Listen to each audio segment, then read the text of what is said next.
up in the air. I want you to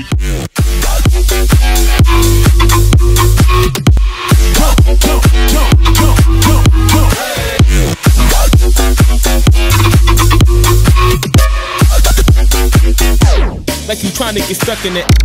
Gotta get it, What is up, YouTube? Today I'm bringing you a little bit of a different video, one that's not typically about lifting or bodybuilding or anything like that, just good old-fashioned running. Gonna give a little bit some tips on how to kind of get back into running. Obviously, you guys know I played soccer in college. Running was a huge aspect of that and a huge part of my training.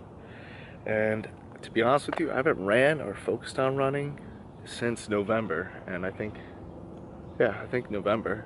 So that was about, I want to say probably like 5 months ago.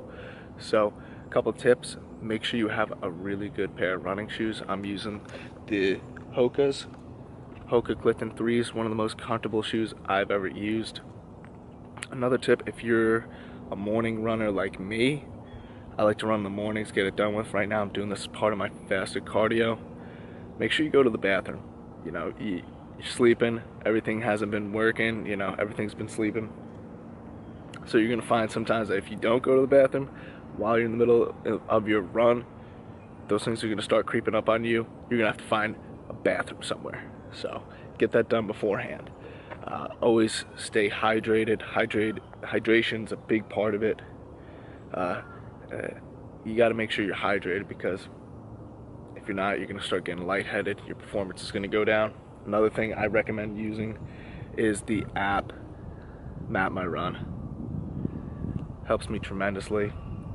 Lets you keep track of your distance, your time, everything like that, which I like better. Another thing, last thing, have some music.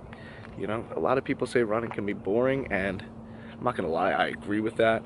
But if you have some tunes going on, it's gonna help you out. So I'm gonna go for this quick little 10-minute run, and I'll let you know how I felt.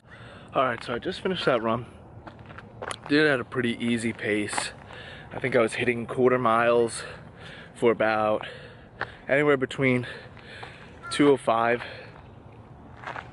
and probably like 2:15. But the thing that happened was my phone has been having issues, so whenever it goes with Map My Run, it's been dying for some reason and just turning off. So just haven't been having issues with that. Your body's doing something it hasn't done in a long time. So I did have a little bit of issues with plantar fasciitis. Calves were super tight just because they're not used to it. Biggest thing is when you're getting back into it, pace yourself. You know, when I could start to feel myself overexerting, I would just slow it down a little bit. I'm not training for anything in which I need to hit a certain pace, so I would just slow it down as soon as I started feeling it. Because what happens is, when you need to hit certain paces and certain speeds, that's when you find that you have an issue with plantar fasciitis, because your foot's overextending and overstretching.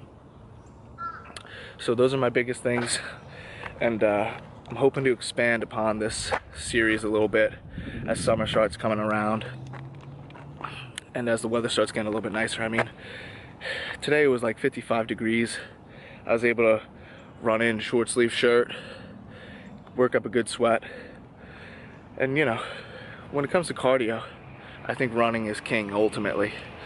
So it's what we're naturally made to do: run, go for a run. It's gonna help you out tremendously. As always, guys, if you have any questions, any inquiries, you can contact me, realtomfarrell@gmail.com, or follow my social media at realtomfarrell, Instagram, Twitter, and I'll catch you guys soon.